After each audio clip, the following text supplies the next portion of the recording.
What David does, he has the ability to talk backwards as easily as he talks forward. He has the gift of gab, but it comes out backwards. The Baron of Backtalk, the Dean of the University of Reversity, the man who reverses as he converses from America. Would you welcome David Fuhrer? David Fuhrer. Please say hello to David Fuhrer. When I hear something, I can put it backwards. I say it the way that it's spelled. This is a pencil, obviously. A licknef. Right, L-I-C-N-E-P or P-E-N-C-I-L. A licknef. A licknef. Peter Piper picked a peck of pickled peppercorn. Okay, Redep Repep, the Kipper Seppo, Narux Repep. Olleh, my David Fuhrer. Serikniatan Gnora Turoi Tess, Mikey Klet Strawcab, Danawoilu Oot, Yalpian Yin and Drowy Mag, Strawcab. The farthest flying football in history. If you want to throw your farthest, you want the Nerf Vortex.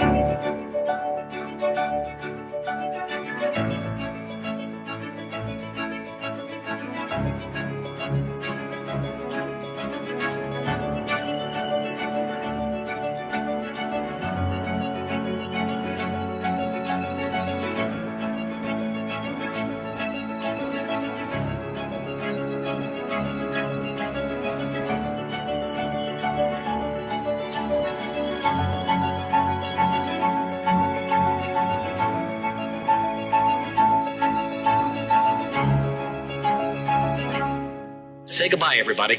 You do get up, you reeve.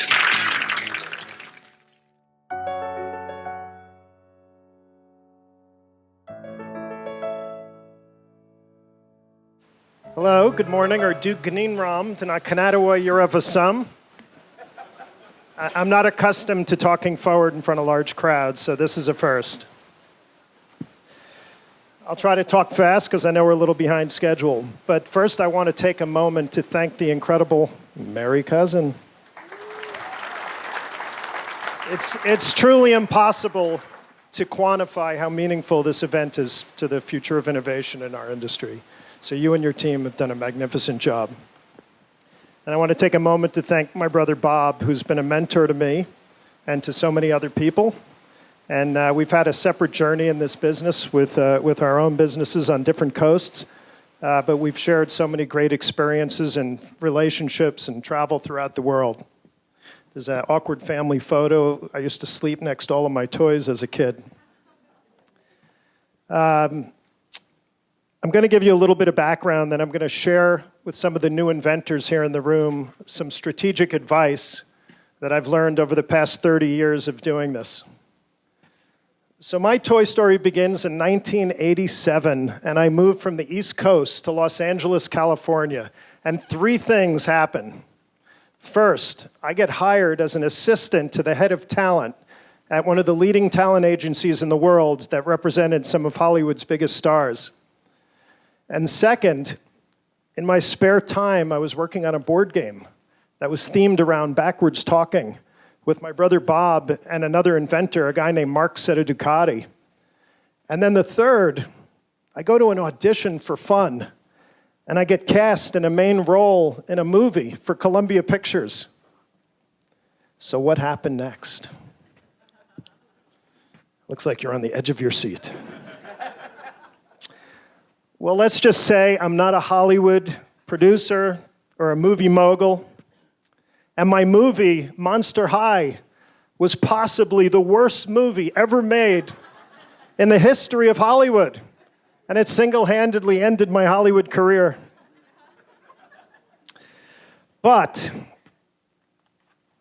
my game, called Backwards, which was based on my completely useless ability that annoyed my family, became the lead promotional game at Random House. And they put me in the TV commercial, and they sent me on a media tour throughout the world to talk backwards and sell the game. And shortly thereafter, I got a Guinness World Record for doing the entire Queen's album, A Night at the Opera, in 10 minutes and 14 seconds, backwards. So I left my Hollywood career behind, and I never looked back. I still do talk backwards. And that's how my journey in the toy business got started. So my business, it's called Blue Square Innovations. And there's three components. We do some product inventing, and then I also work as a broker or agent for other inventors to help them develop their products and identify the right companies to sell it to, and then help them negotiate the agreements. And third, I've been a consultant for the Pilot Ink Company for many, many years, and they are the creators of many ink technologies, including color change. And we supply the color change inks to Mattel for all of their brands and other customers around the world.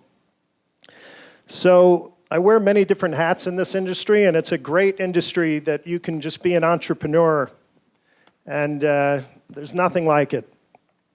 I had a little bit of beginner's luck with the backwards game to get me started, but inventing is very, very difficult, and it can be extremely frustrating.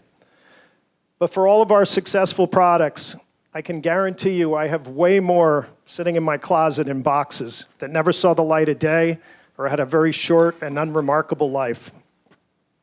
There's no magic formula to success, but I want to share with some of the new folks in the room a little bit of strategy that might help. My first piece of advice, show up. And what do I mean by that? Early in my career, I was really struggling as to whether or not to continue doing this. Money was tight, and it was really hard. I was pitching products, and things weren't going so well. And at the time, the Tokyo Toy Fair, Bob had mentioned it too, about Japan, has been very instrumental in our lives. That was a really important event in the toy industry because all of the industry leaders would go to the toy fair, and they would congregate at night at the Imperial Hotel lobby, and that's where you would meet the leaders of the toy industry. And the toy fair had so much innovation. So you would go and you would walk the floor there and you'd see things that you'd never seen before.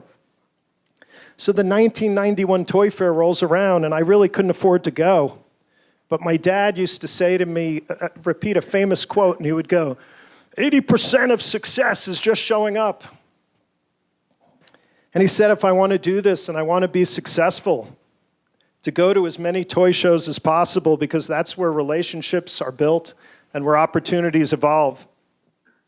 So I figured out a way to go there that trip on a budget. And I got myself over to Japan. And I don't know if you've heard the term Acorn Moments, but those are moments in time in which a seemingly small event proves to be a life-changing moment. Like meeting your spouse or something like that. But I've had several of these in my career, and they happened simply because I was there. And one of these moments happened at that Tokyo Toy Fair. My dad's advice about showing up proved to be prophetic. As I go to a dinner and I'm seated across the table from this Scottish gentleman named John Barber. And John was an executive with a small toy company in Northern California called Odds On. And we started chatting about each of our businesses. And then he leans across the table and he points his finger at me. And he asked me an incredible question that changed the course of my career. He said, in his accent, is there one product that you've been working on and you know it's great? I don't care if others have seen it and they've rejected it. That's the one that I want to see. Well, I didn't do that so well, but I had been working on a bunch of performance sports toys. And one of the concepts I was working with two partners on, and it was a football that we put a tail on that made it more aerodynamic so you could throw it long distances. It was super fun, and we believed it was something special, but it was rejected by 23 different companies. And it had found its way back into a shoebox in my closet of those forgotten toys. But after that visit to Tokyo, I pulled it out and I sent it overnight to John Barber as that one great thing that he was seeking. And he saw the vision immediately, and we quickly made a deal. And he had this incredibly talented team of folks, and they optimized the performance. And they hired John Elway at the height of his career to be a spokesperson on television. And this toy became the best-selling toy football in the world. And Odds On was ultimately acquired by Hasbro. And now the Nerf Vortex football is in its 28th year with sales that have exceeded 30 million units. So John was a visionary, and he went on to become the president of Toys R Us and the CEO of Leapfrog. And I am forever grateful for his advice, his vision, and his execution with him and his team. So I want to say to the new inventors out here, you've taken that first step to success because you're here. You've shown up, and something that happens here might also be an Acorn moment for you. One of my mentors was Taka Abe, who was the president of the Pilot Toy Group in Japan.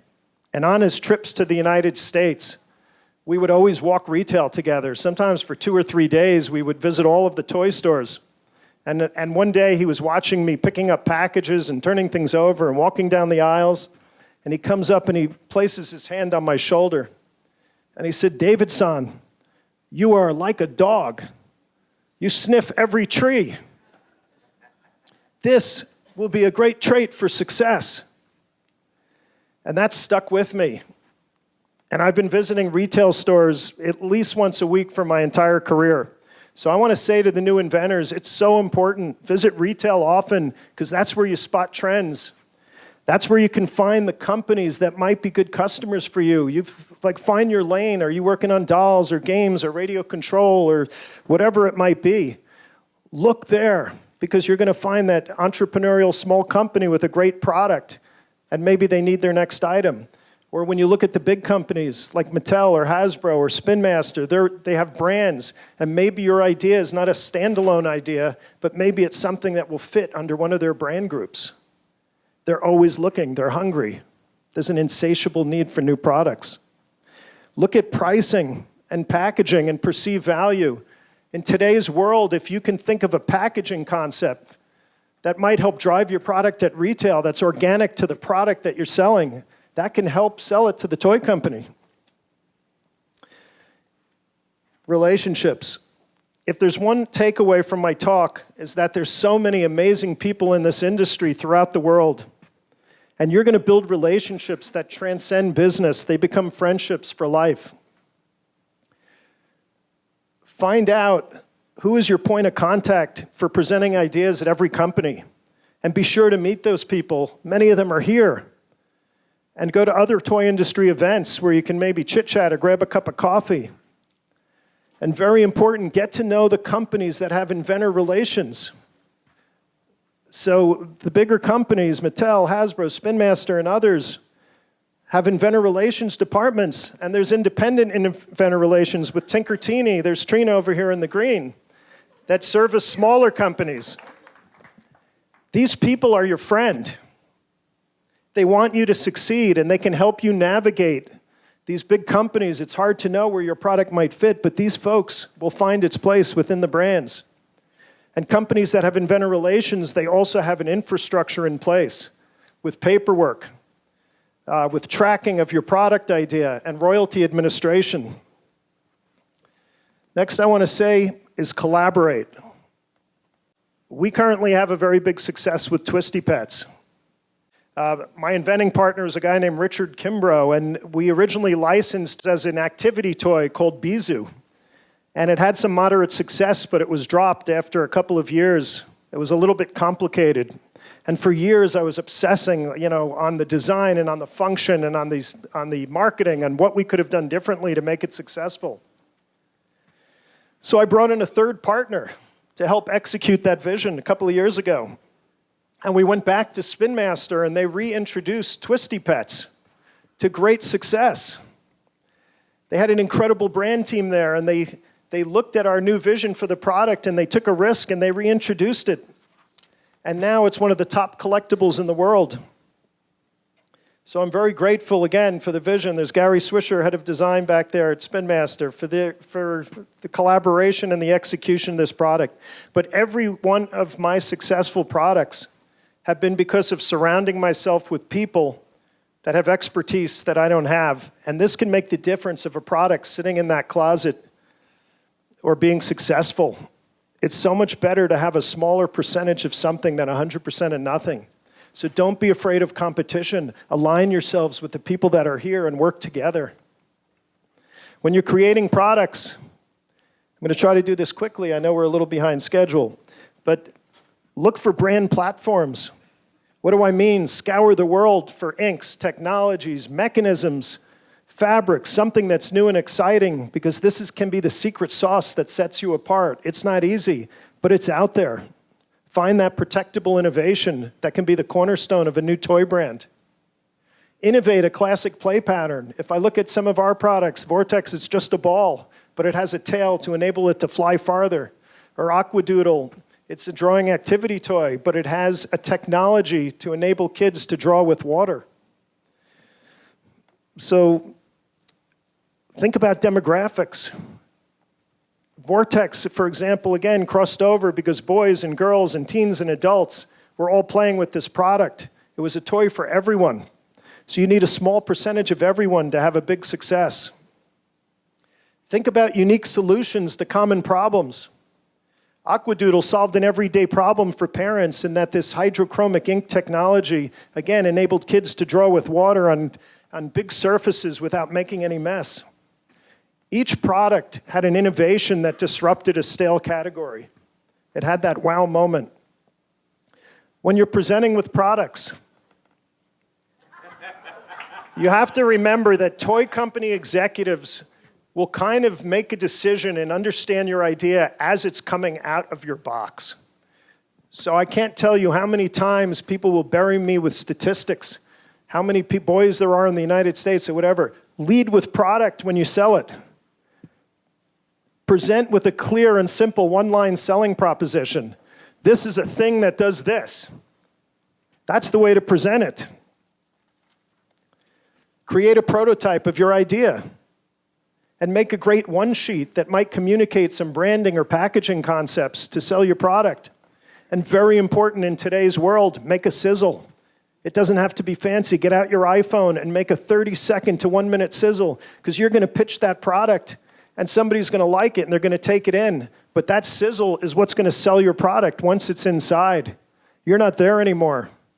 So capture that wow moment, the core of your idea, and put it on film, put it on tape. And be very selective about what you pitch.